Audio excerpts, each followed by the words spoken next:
Welcome back, everyone. So, 2 weeks ago, we talked about kind of how I started in the business, which I kind of considered the shortest route to getting on the road. And that was through getting a carrier to take care of the DOT, the regulations, and all that sort of thing. And so now I'm going to cover me taking the next step. I'm pretty excited about this. So, in short, my plan here is to basically only work in Indiana because the regulations to only work in your state are much shorter than the regulations to cross state lines and do interstate commerce. I do believe that does include picking up from ports and airports. So, I think I have to be careful about that as well and probably not do that. So, I can do anything within the state by going through this process. And again, this is focused on the state of Indiana, although I will show you kind of the resources for all the states as we go through. So, since we only are operating within one state and we're never crossing any state lines, then we kind of avoid most of the federal involvement because they only deal with interstate commerce, as we know. So, it actually comes down. Here is the federal government, fmcsa.dot.gov. And if you look through here, this is basically an advertisement of the current people running the place. And of course, if you're doing this right now, the government portions of the government are shut down, which include a lot of this. So fortunately, I got this done before the government shut down. Right now, this process may be a little slower for you. But at any rate, let's shortcut to this page. Do I need a USDOT number? So this page here at the FMCSA is a good resource for you. And kind of no matter which direction you're going, it'll answer a lot of questions. So with this cargo van, we are under 10,000 pounds. We're not going to transport passengers, et cetera, et cetera. So we really don't need to worry about much of this. And again, we're staying within state. But I did notice this between two places in the state is port of trade. So there's some vaguity in there that may mean I can't really pick up from ports or airports. But then we come down here in states that require a USDOT number. So this is what will get you.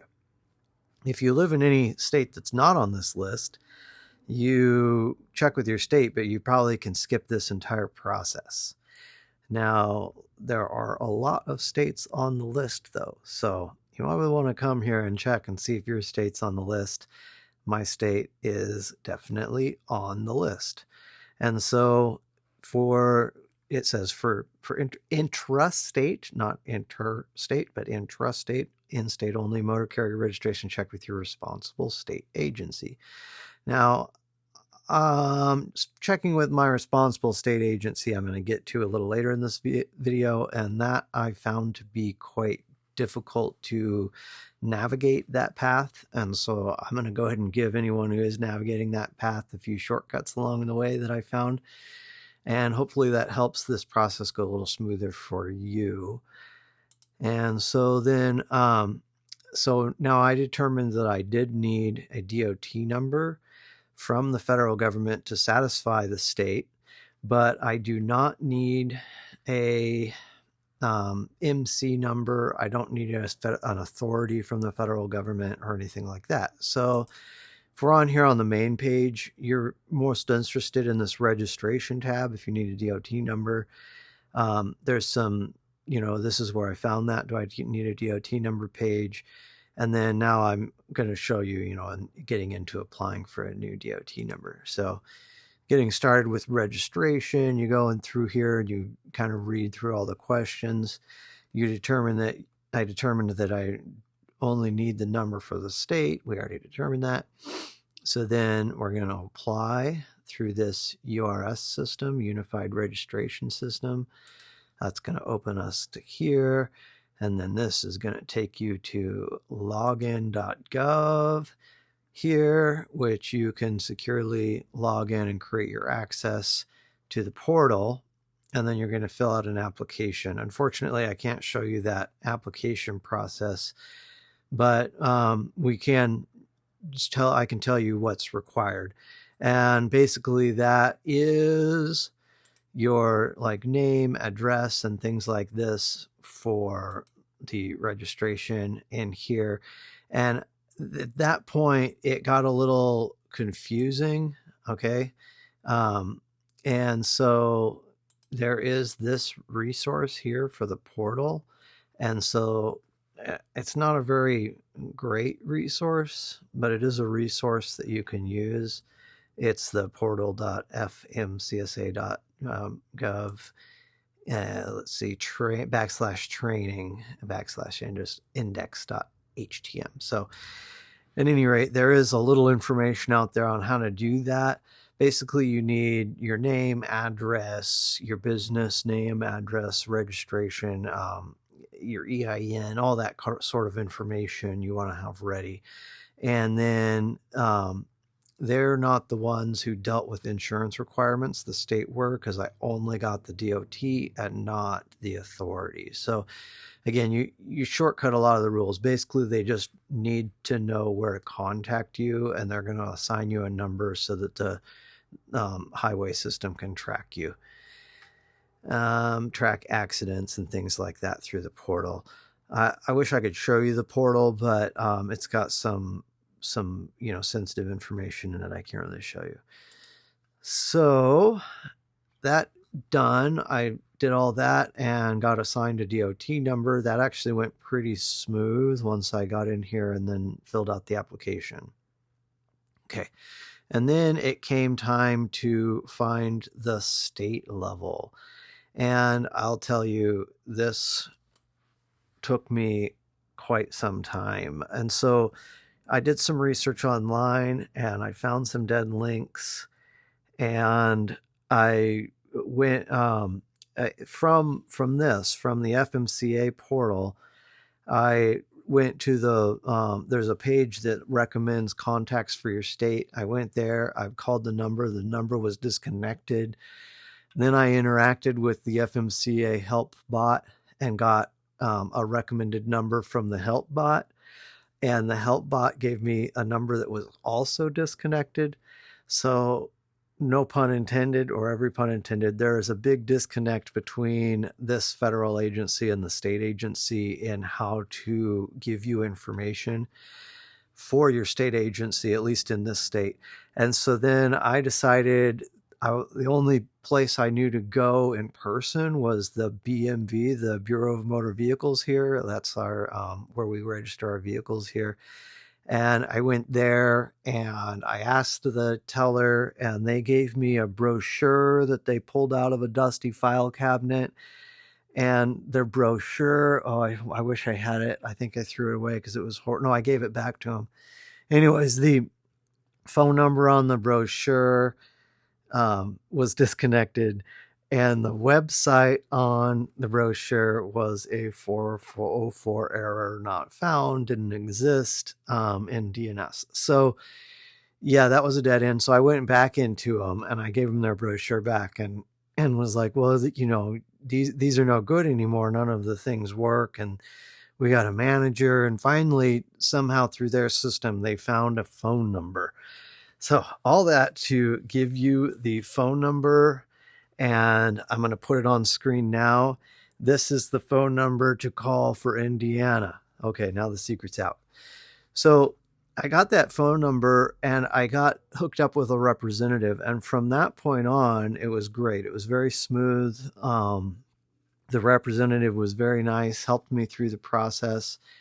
And so this email thread you see over here is with that representative, which is great, and it helped get me through this process. Even the federal process, he helped me finalize the federal process and the state process. And so with the state, he sent me a IOA 1A form, and interestingly enough, the only way I could figure out to submit this was a paper copy. So I'm excited here. I'm about to snail mail my application off to Indiana. And I've been working on, as we've talked about, all of the US DOT. We got the DOT number and getting the insurance straight and all this stuff we've been talking about. So I'm going to go drop this in the mail. I'm also picking up the van from getting a DOT inspection, and we're getting this process on the road. And so I filled out this Indiana Department of Revenue form. As you can see here, there's not a lot named. Business name, address. You're going to put your EIN in here. You don't worry about the TID number if you don't know what it is. It's just a terminal identification number. US DOT number here, and we don't have an MC number, so we put an NA there. Email address, and then it's interesting in here. So we are non-hazardous, obviously. We are traveling within the state only. I was recommended to put this to 10,000, to be honest with you, because when you register for a DOT number, here's a little nugget of wisdom for all of you. As soon as you register, as soon as you get a DOT number, you are going to get inundated with phone calls, emails, text messages, and they're all trying to sell you services for satisfying the federal requirements for the authority, the MC, the authority. Well, we don't have the authority through the feds. We have it through the state. And so 99.9% of everything they're trying to sell me, I don't need. I talked to one of these people all the way through to where they were asking for my credit card just to see what it was all about. And they wanted to charge me like $900, and they were going to, reoccurring billing so they could manage all this stuff. And said, no, thanks.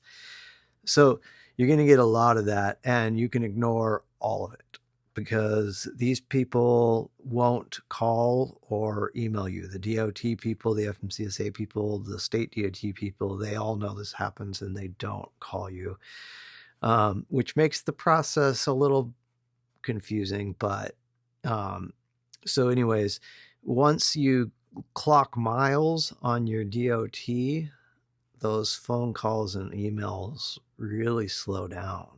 So that's an interesting thing here. And this is where when you refile this, because this filing you have to do annually, and this is what slows those calls down.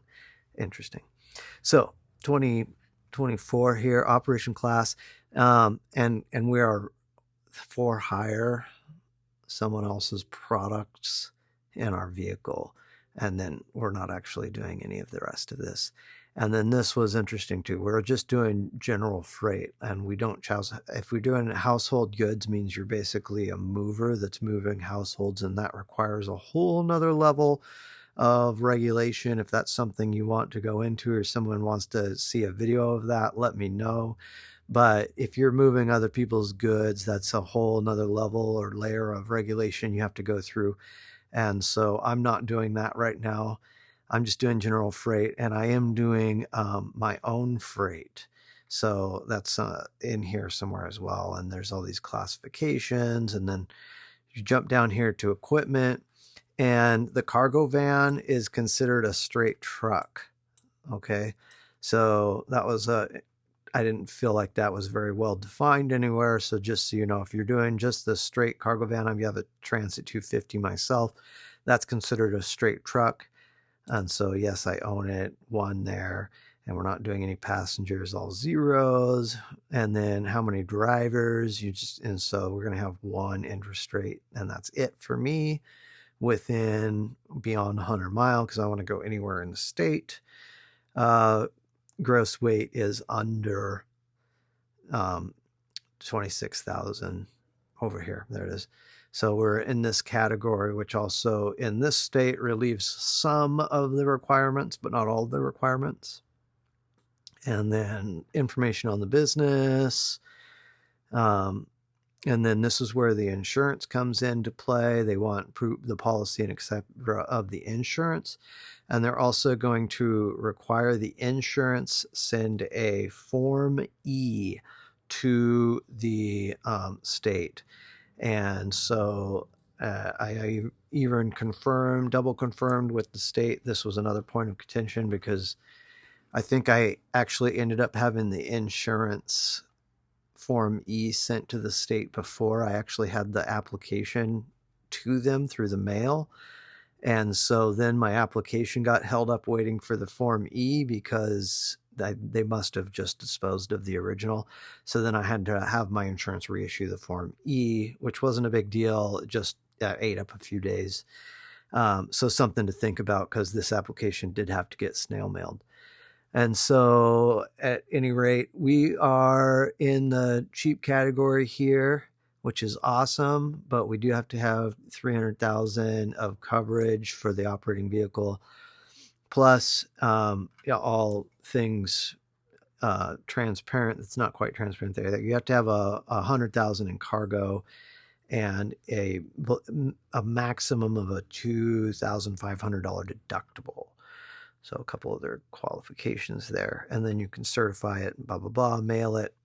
You can even overnight express. I just mailed it because I wasn't in that big of a hurry, although I did kill a few days on the insurance. So that's that form that I filled out for the state.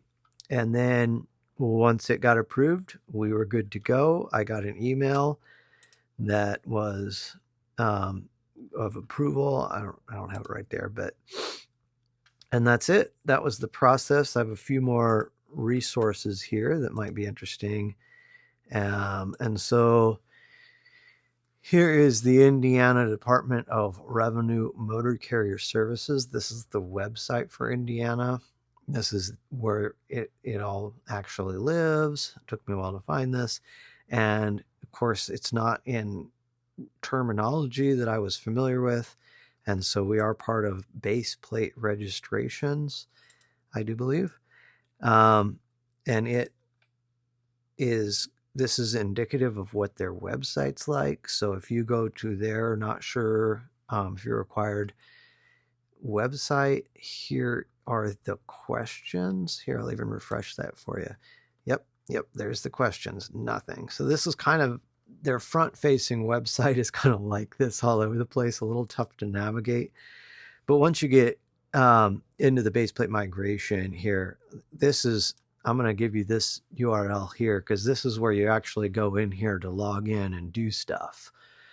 And this is a hard link I find from their main page. You can start a new registration here, which is probably what you're more interested in if you're starting.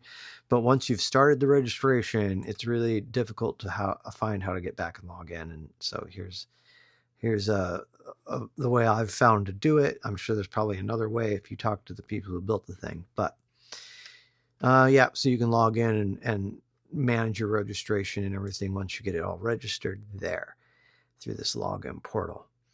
And then just to show you this, like you're going to have these kind of things coming at you, this Unified Carrier Registration Plan. And this is some partnership between feds and states and all sorts of things. You can read up on it. But you'll see here if you take these little tests that you're not required to do the federal MC. So motor carrier, private carrier, do you transport property, house, goods, passengers across state lines? No. Okay. Do you transport houses with passengers that cross state national borders at any point in their journey, including before you receive them or after you deliver them? Again, I'm not going to carry from docks or airports, ports or airports. No. You are not required to register. So this is kind of indicative of why I'm going this route right now. And it's the kind of baby steps approach I'm taking to all of this, is that if I started out how we did 2 weeks ago, I made the video on going through a carrier, then I didn't need to deal with any of this at all. But me wanting to kind of take the next step in the business, because if you're just out there with a van working for a carrier, that's great. And if that's what you want, that's great. You're going to travel a lot. You're going to see a lot of pavement, and you're kind of, in the good times you're going to make money. In the bad times gonna you're going to thrive. You're going to barely break even at best in the bad times. And so, it's not something you're going to get rich at, but it is a lifestyle, and it's a fun lifestyle to a degree. And you can make it more fun of a lifestyle if you have hobbies. Personally, I like to get out into the woods. I like to get out in nature. So whenever I'm stuck somewhere, I'm looking, where's the closest woods? Give me a park, give me nature, give me a walk. And so I find that nice, and I get to explore the world. But you're not going to build a business that has a lot of value that way ever. And so if you really want to build a business that has value, ultimately you're going to need contracts, you're going to need assets, you're going to need regular recurring business, those sorts of things that you can prove so that you have intrinsic value in the business. And so this would be, I think, the next baby step in that process, and that is getting just your state operating authority and just operating within your state and not crossing state lines, so that you don't really have to deal with most of the federal regulations. Now, I do have, so I'm going to, yep. And so I do have, some things I have to do on a recurring basis. I have to get the vehicle inspected by a DOT certified mechanic. I did that here locally in town. And I have to have or carry certain things on the vehicle. So that includes the lettering. The lettering has to include my full business name, the DOT number, and in Indiana they require, because I'm intrastate and not interstate, they require it to be followed by I and N. So I have my DOT number IN, and that has to be on both sides of the vehicle, visible, minimum 2-inch tall lettering. And then I went ahead and did that myself. So it's time to re-decal the van. I took the old decals off, and now I'm putting on my own DOT and business name, and so I'm doing it. I've got packs of decals, lining them up on the masking tape. I'm measuring out every 2 inches to keep them sort of in alignment, and now I'm going to go stick it on the van. So you can see I've got it on the tape there so that I can stick it on straight, and then I can work the letters from the bottom up. And this helps keep too many bubbles out, at least, as I put the decals on, and helps keep them in alignment. Sometimes this isn't perfect, but it's really hard to keep these in alignment, and this is working to get a decent alignment out of them. Let's get it on there. We'll remove the tape, and if we got any bubbles, we can work those out with our good old scraper. And there we go. So a couple more rows of letters on this side. And then I also have to have the vehicle inspection card, which I have here. I still have to put it on the vehicle. This is the last step I have to do. And then the van is all legal placard up. And then I also have the things that you have to carry with you. So you need, obviously, your registration, you need your insurance, you need your MC 150, and you will need the, let's see, what else do we need? Insurance, yep. And the day decals. That's pretty much it. That's pretty much what you're required to have here in the state, as far as I can tell, for a vehicle under 10,000 pounds. Now, if I was over 10,000 pounds, I would need additional things, like I'd have to have all my drivers pass background checks and all that sort of thing, which I apparently don't have to have myself pass background check yet. Although I did for the carrier that I went for, that's not a big deal. But at any rate, don't have to do it, which is something that I don't have to pay for right now. And that's key, because we're keeping the cost down as we take these baby steps. I have to do the state IOA-1 DOT renewal through the MCS, the Motor Carrier Services of Indiana. I have to do that yearly around this time. And then for the feds, I have to do it biannually every year, starting on an odd number. And you can tell that because the last two digits of my number are 2 and 2, which are even, and means that every even number year in February, the second month. And so somehow that's coded into the number. And so anyways, yeah, so February, I have to go ahead and do the biannual DOT renewal. And then it will be biannual, therefore, after that, every February. And then again, yearly, I do the IOA one with the state. And those are basically, and then the yearly inspection through a DOT certified mechanic. That's basically maintaining the insurance and things. That's basically what I can tell is my requirements. If anyone here who knows what they're talking about more can let me know of other requirements, I'm happy to know about them because these are all the requirements I could find, and I did talk to the representative through the state. So I hope you find this helpful. If you're in another state, I'm sure the process is similar. Hopefully they're a little easier to find the access point. But again, I will leave that phone number for Indiana in the description, so anyone who is trying to do this in Indiana can hopefully find access to that phone number a little easier. All right, and you know the deal. Thanks for watching, and we will see you next week.